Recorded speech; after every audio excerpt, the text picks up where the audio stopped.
Yeah, it's smoking. Is it? Yep, it's smoking. Right away. So that right away. Oh yeah, that's bad. Smoking. That's Yeah. bad. Oh, There it is. no. Did you expect it to do that? Yep.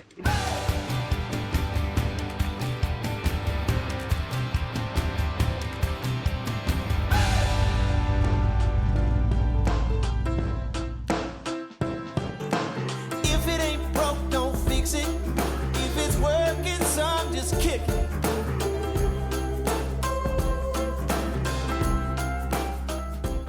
We have a few things to share with you today, and it's a mixture of problems and projects to fix problems. Yeah, we had problems relating to both water issues and power issues. And of course, most of these problems happened at night, 3 Always. a.m. They always happen at night. So the first thing you detected. Oh, yeah. He was out running errands, probably went to Lowe's or something like that. And I could swear that I kept hearing like a little bit of drip, drip, drip. Is that a drip I hear? Yeah. And I opened up the cabinets and I'm sticking my head in there and I could hear it, couldn't figure it out. Of course, I wanted to remember to tell you as soon as you got home, and you got home and I forgot. so it that was later. our problem. It was later at night. Yeah. And I remembered when she said that a couple of days earlier, our Ring alarm basement water sensor had alerted.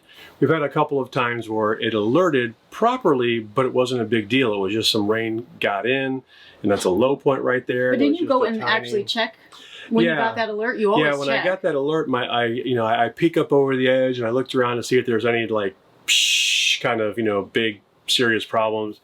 Didn't see anything, so I dismissed the alert, which means that if it detects it again, it should pop back up. Really? Well, Pressure washer. Is that Phil? Okay, we're mic'd up. Hopefully this helps with the noise. And I think we were just getting to the point where you went out there to check. it's a good thing I have super hearing. Okay, so here's the situation. I'll show you when I get inside. The fitting at the top of the water heater appears to be leaking. I'm going to take a look here, see what the situation is. And of course this happens at night. Let me see what we've got in here. Looks like it's from the back side here. Jeez, okay, yeah, this check valve's broken. I gotta pull that out and go see if I can find a new one. Luckily, it dripped onto the little pedestal where the water heater sits, and onto the ground, and then on top of our black tank, and then off the sides, and of course into the underbelly. So that would have been a good clue too, was this water coming out from underneath our RV. I didn't notice any water coming from it. Yeah, it's very rare to look under your RV just randomly. If there was enough water, it would pull and then you would see like a puddle or something. There was. Well, I didn't see it is what I'm saying. Yeah, I didn't either until I was looking for it. And sure enough, there it was. So once I got up in there, it was pretty obvious where the leak was coming from. It was from the top of our water heater. There's a check valve there and it's plastic and it apparently had a crack in it. And you can kind of see a white hairline crack right there. That is my issue. So there's not a lot I can do with that other than replace it. So I went to Lowe's to see, hopefully they had some plumbing stuff and they might have something like that. Closest thing they could come to it was something to do with a sprinkler head pass-through thing. It wasn't going to work. While I was there, I saw some flex tape and I thought, it can patch a boat. Maybe it can patch a, boat. a check valve. I sawed this boat in half and repaired it with only flex tape. But it's just a tiny little spot between where you screw on the 90 and where it goes in, to wrap the tape around. I wrapped it really, really tight in Flex Seal tape, put it all back together, and fail. This guy's been to Lowe's quite a bit during this visit. Not much we could do other than shut off our water and wait till the next day. However, just in case, I did go straight onto Amazon and ordered like 2 or 3 new brass check valves. And while I was there, I ordered some brass 90s for the PEX connections because I wanted to replace those also. Luckily, he found a place the next day. Even though it was Sunday, we were able to find a place that was still open and Yeah. fairly close to the RV park. Luckily, we weren't still in the Keys because we wouldn't have found anything there. We found a place called Indian River RV. Nice brass one. It's actually the same one that I ordered on Amazon, so I'll have a spare. Let's get up in there and replace this, and then I'm going to do some other work while I'm in there. If you ever wondered how the heck do I get in here and work when I've got these 2 big slides in here, it's really easy. You'll notice that that one there is slid that way, And then I take this one, slide it this way. But then you can see I've got a clear shot up inside here to get over there. Came back, replaced the check valve, and got us at least up and running.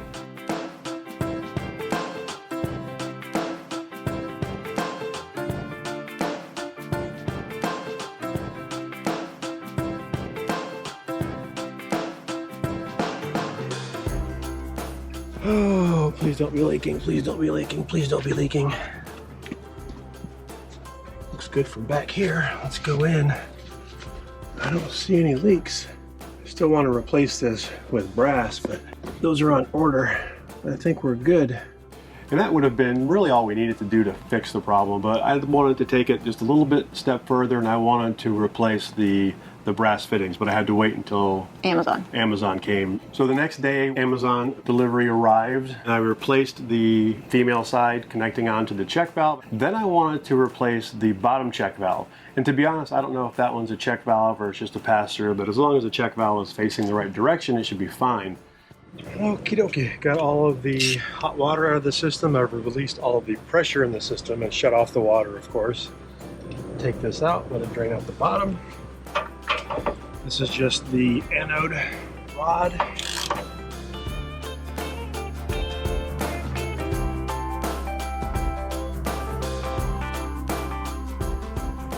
And I could not get that plastic fitting check valve, whatever it is, out of the hot side, the bottom side of the water heater.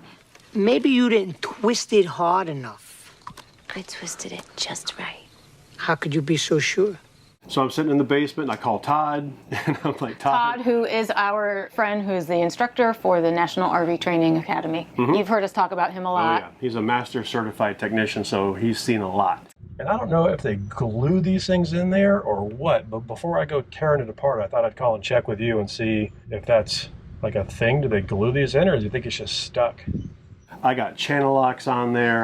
tried to get vice grips. I tried all kinds of stuff. This was not budging. When I talked to Todd, he's like, oh yeah, do you have the Suburban water heater? He said the last time they tried to get one of those bottom ones out, they had to melt it out. Oh.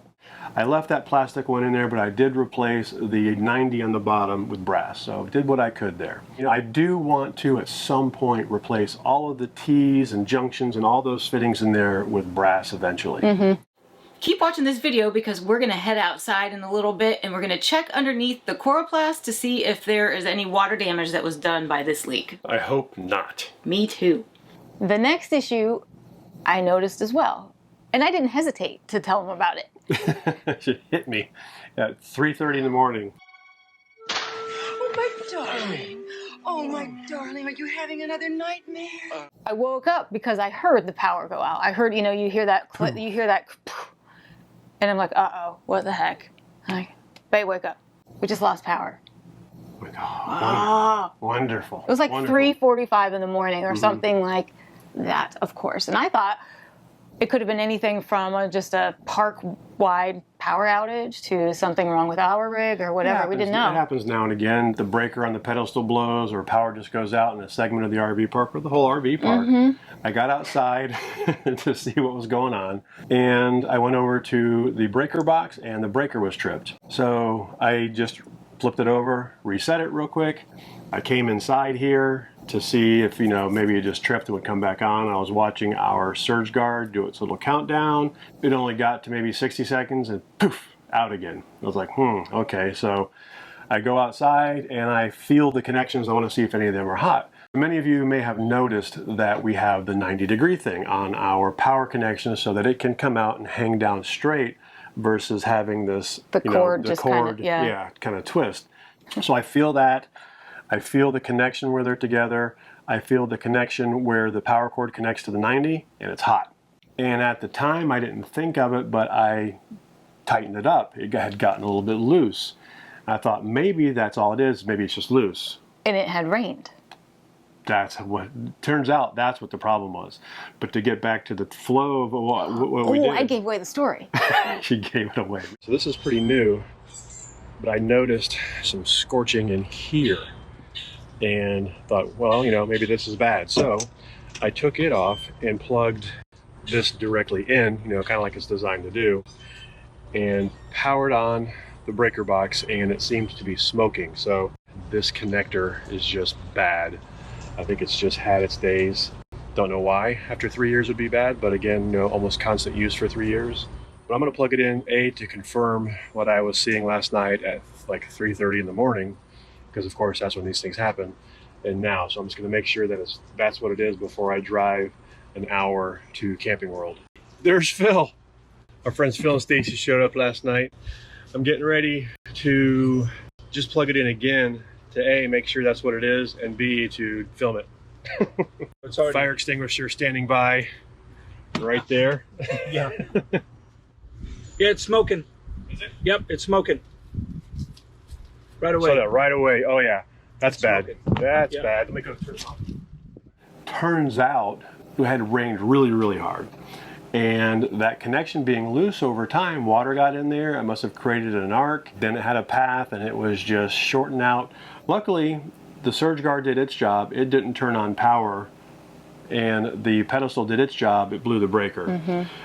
But here we are at night. I need a new power cord. And it is what it is. Disconnect power. We let the inverter run. Couldn't have the AC on, but luckily it was cool. Yeah, it wasn't too bad that night. Yeah. Made it to Camping World. So let's hopefully they have a power cord in here. 25 foot was the best I could do. So I had to also buy a 25 foot extension cord. That at Camping World only ran me $552. What are you gonna do? We And needed now- it. Yeah. And now we have a good cord and 2 good extensions if we need them. So just extra stuff. And we got lucky.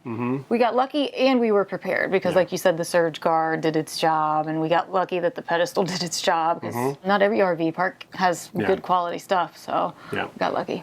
Phil and I, after we got the old power cord, got everything fixed, got the new power cord all set up, we took the Dremel and cut the old one open to see what it was. And sure enough, right at the base, so the plug sticks up that far, right at the base, and it's shorted. It went bad. Power cords go bad if you let water seep into them, apparently. So we waited, I guess it's been about a week and a half. I wanted to give it plenty of time to dry out under there, and I just want to see if it caused any damage. I said from day one, are you sure we don't want to go up under there and just make sure that there's no water leaking and pooling under there and causing problems? So I've been sort of nagging him to do this. Yeah, well, at the time I did drill a couple holes in the bottom of the Coroplast because I've put braces on there, so it's kind of changed where the low point is, and it drained quite a bit of water out. I did ask Todd about that. He seemed to think it should be fine because there's really nothing below there except for insulation and then Coroplast. And he said the insulation should dry out fine. We're gonna go look, just to be sure. Yes, because We don't I have also bulk. know that we're going to get asked that question, so I just This want to is make true. sure we are thorough.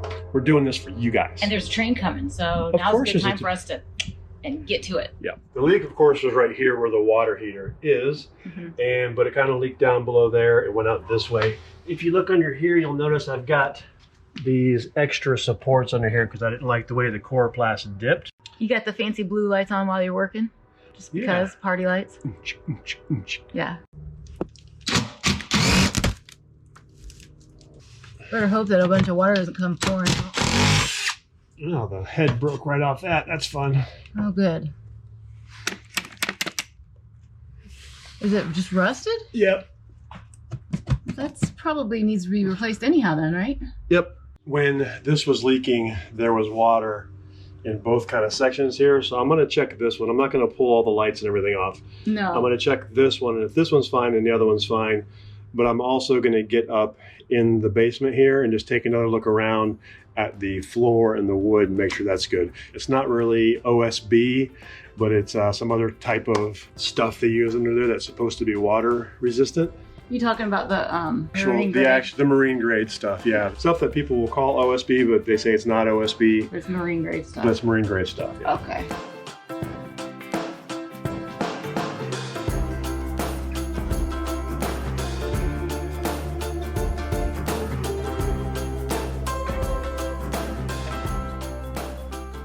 Wet? Is that wet on the bottom? Yeah, it's still a little wet in there.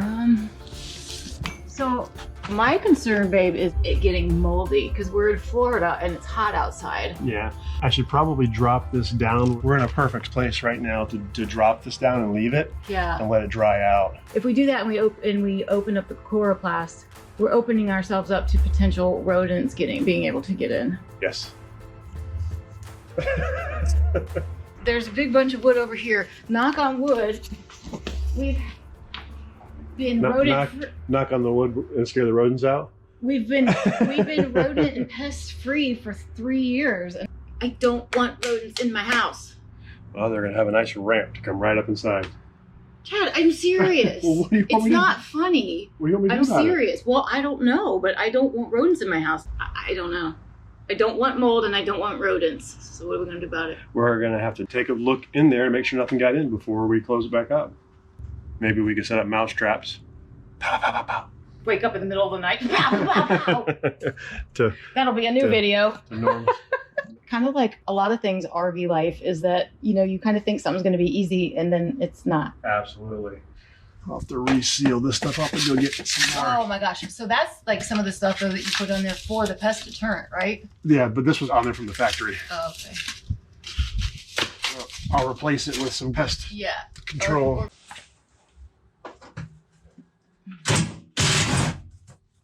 This is one disadvantage of a drop frame.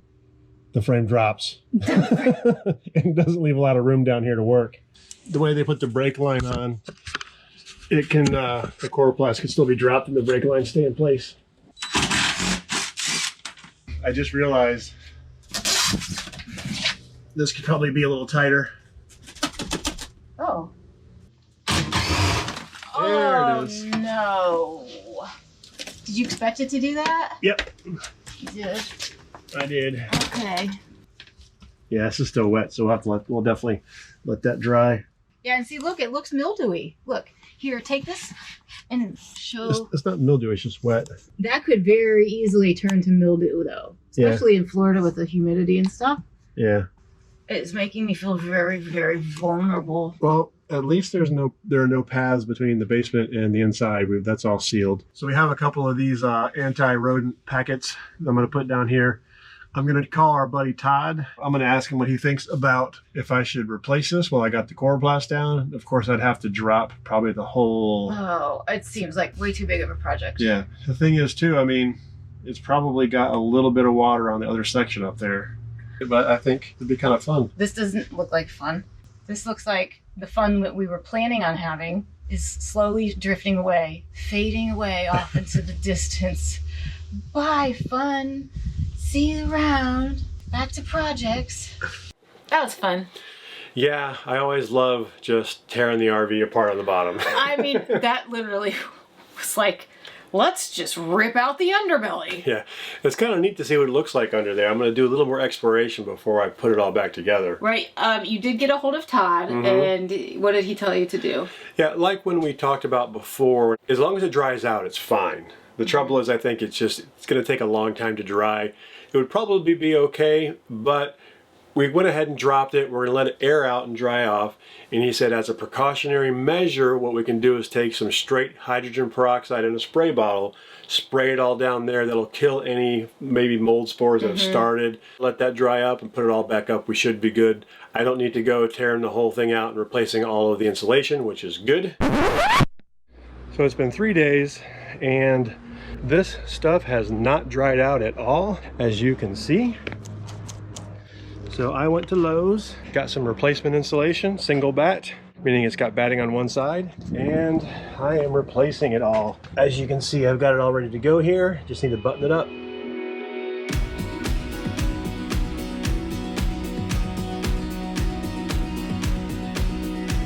I have to kind of go from one side to the other. I got one screw in on that side, and I'll get this one in. How many screws you got? Any as I need? Do you want like some handy wipes to clean your hands off? Nah. You got dirty knees. Yeah, I know, I'm gonna need a shower.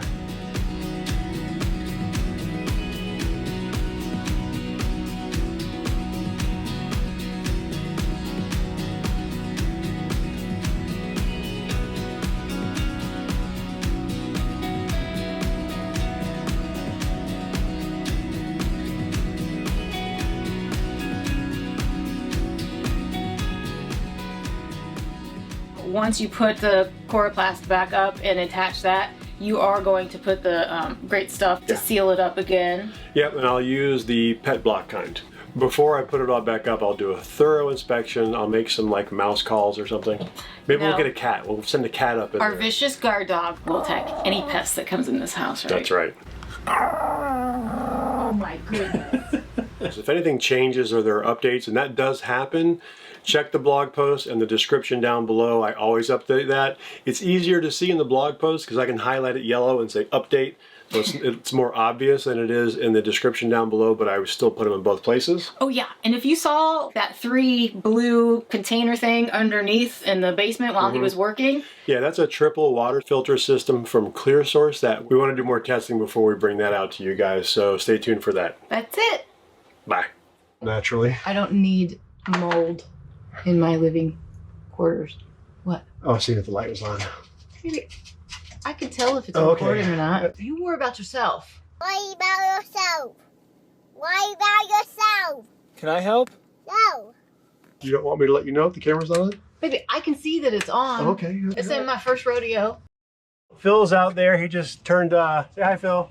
Hey guys. This is the good stuff right here. This is how we roll. RV Life 101. Nature's laughing at me.